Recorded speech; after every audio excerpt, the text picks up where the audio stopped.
Hey there, this is Courtney Henderson, and I'm the digital editor for Family Tree Magazine. And today I'm going to walk you through one of our online research guides. This one is about surnames, and I know we are all wanting to know more about our surnames, more how to research our surnames, if we have a common surname and the issues with that, if there's a unique surname and the issues with that, and so on and so forth. So I compiled this research guide, and it is made up of tips from our premium articles about surnames. So I've put everything here in one page for you. You do not need a website VIP subscription to view this page. Anyone can view it, but it will link out when you're ready to dive deeper. It will link out to some in-depth premium articles where you can go more into that topic.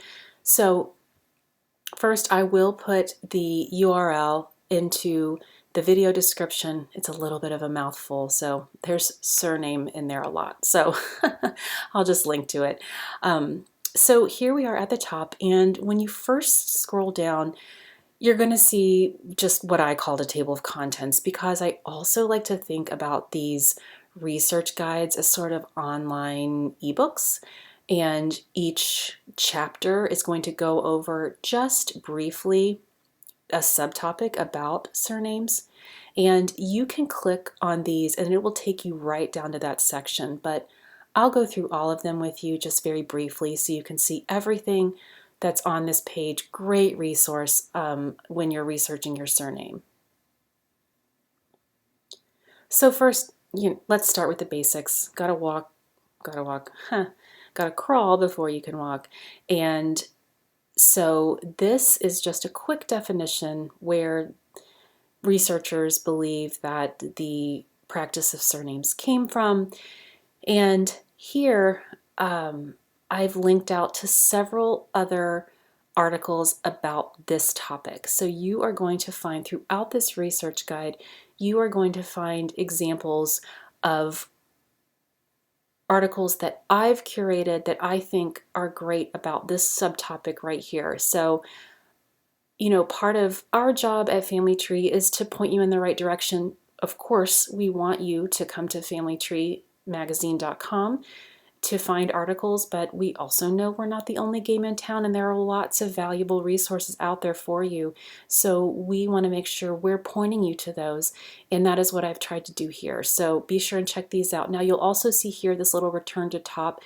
If you ever are at that table of contents and you click down to one of the sections further down, you'll find this return to top. You just click on that, it'll take you right back up to that table of contents again, so you can really sort of jump around depending on what your interests are.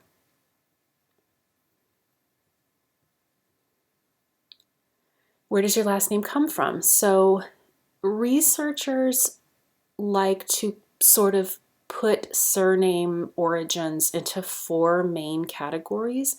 So we have patronymics, and that just means named from the father, super common across many, many cultures.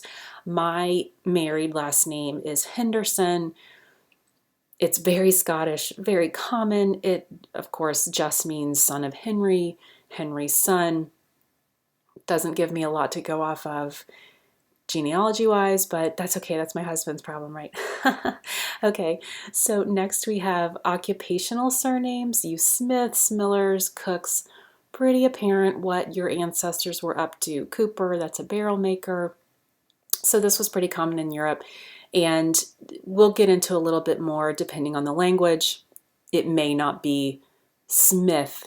If you have German ancestry, it may be Schmidt. Place names. We all have friends, or maybe you yourself are a Hill, a Bush. I have friends with both of those surnames, and that just helped when there were just a cluster of people in a village or in a settlement, how to differentiate John that lived by the hill from John that lived by the bush or the brook or whatever. Okay, nicknames. This was kind of interesting. So I learned from doing this page that the word nickname is from an nickname, and that just means an added name. And much like today, we give people nicknames. My grandpa had red hair, so everyone called him Red. But a long time ago, that sort of would turn into a surname. And I love this example here at the bottom, D'Onofrio, who the only D'Onofrio I know, I've heard of, is Vincent D'Onofrio, the actor, but that means son of a giant. And so you'll once you get into the translations, you'll uncover things like that, which is cool. It tells you a little bit about his ancestors. They're apparently very tall. Okay, and this little part right here just sort of goes over, nothing is neat and organized in research. Everything's blurred. Everything's a little messy, of course. It can't be easy on us. So this gives the example of green. Might be a nickname about one's clothing, or maybe they were inexperienced, or it could also be someone who lived near the village green. So again, you're just going to have to dive in, do that research. Here's some more resources. Find My Past, great article there. Business Insider also covered nicknames, which is really cool. Okay, how to find out what your last name means. This could be a topic all by itself. We do have a link to the article that these tips are based on here, the premium article, but I just took the highlights, put them here for you. Research surname origins and naming conventions like we were talking about earlier. Ask your relatives. These family stories that we all have, they usually have a nugget of truth to them. So if you just kind of ask around, ask the older generations what they heard or what they might know, you might uncover something. Study family trees and profiles with the same name. List surname variations and misspellings. We have a great form, a free form that you can download where you can write out the different variations of a surname that you're researching. They have DNA surname studies, and I linked to more about that here. Join a society or a one-name study. Visit specific surname websites, and this is where Roots Web is great. Ancestry Preserved, all of those great genealogy websites from the early days of the internet. Genealogists were some of the first ones to hop on and make use of the internet, and some of those have been preserved. You can still go back and look and see many people's hard work and research right there for you. Network on forums and lists. Facebook is great for this. Things like that. Your genealogy friends, sort of just bounce ideas off each other. It's great. Some more links here. This is a great book. You can get on Amazon. Okay, surnames and spelling. Just touched on that a second ago. There's a chance that your last name may have changed its spelling. That happened in my family. My maiden name is Ison, I-S-O-N. Scandinavian last name. Kind of go back to them being in England, and looks like it might have been Isham, maybe, but then that's where my family tree gets a little messy and I need to do a little bit more research. I've seen sort of a couple of different spellings of this last name that eventually became Ison. I know that there are Isums with an M, so yeah, again, it's just that change throughout the generations, those little tweaks in the spelling.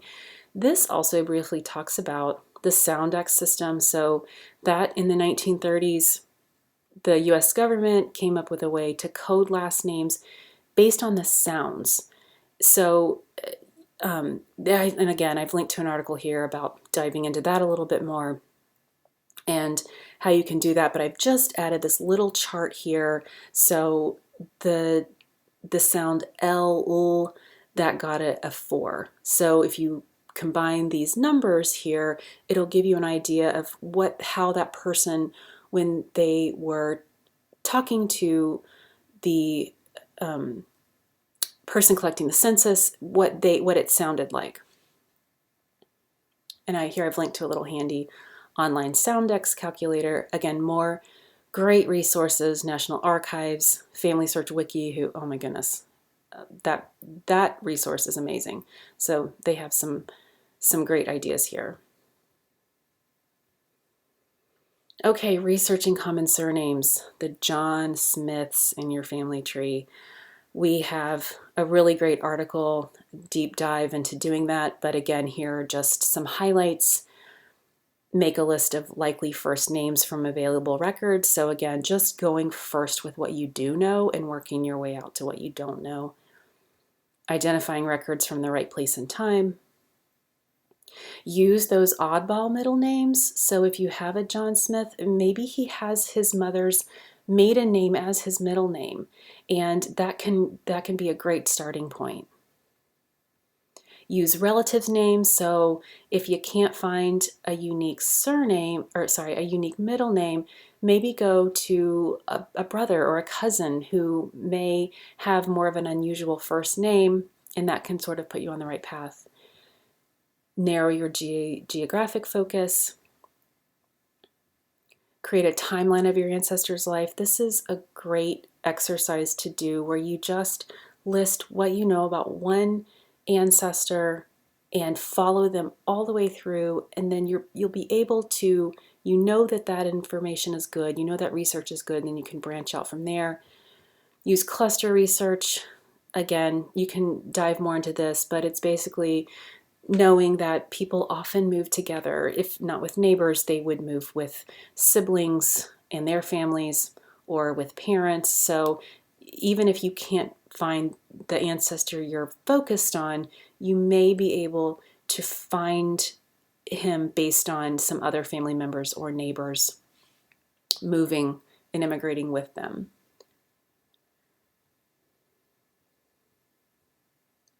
Okay, these are great tips. How to refine common surname searches on Google.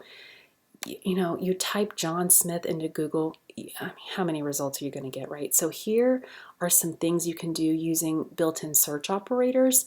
We have several articles about that, and if you don't know what they are, it's just refining those searches. So using quotation marks, using plus and then a word sign, which means please add this, subtract and then a word. So that means don't put these in my results, and you can kind of tweak your search results using these search operators. And this is how to do it specifically for common surnames. It's really great. Okay, so sort of the opposite end of the spectrum, we have researching unique surnames. And the nice thing with unique surnames, you have limited numbers, and everyone remembers if they ever met someone with that last name. So if you're doing some research, somebody might say, oh yeah, I did know a Mary Birdwhistle, right? And this article here that we linked to, the researching unusual surnames, that gives a list of rare and extinct surnames just kind of for fun, which is really interesting to take a look at. So don't assume it was always rare. Maybe it sounds rare to us now, but maybe back, in the home country, it was a pretty common name. Use that cluster research again, use those unique names again, just to make sure that you're on the right path with that ancestor. Geographic clues are always helpful again. Again, just using those spelling and different variations.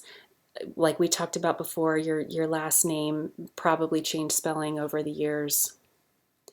And find when the surname changed. And the founding editor of Family Tree, Dave Fryxell, he still does a lot of writing for us. And he has this great story. So his last name, Fryxell, pretty unusual.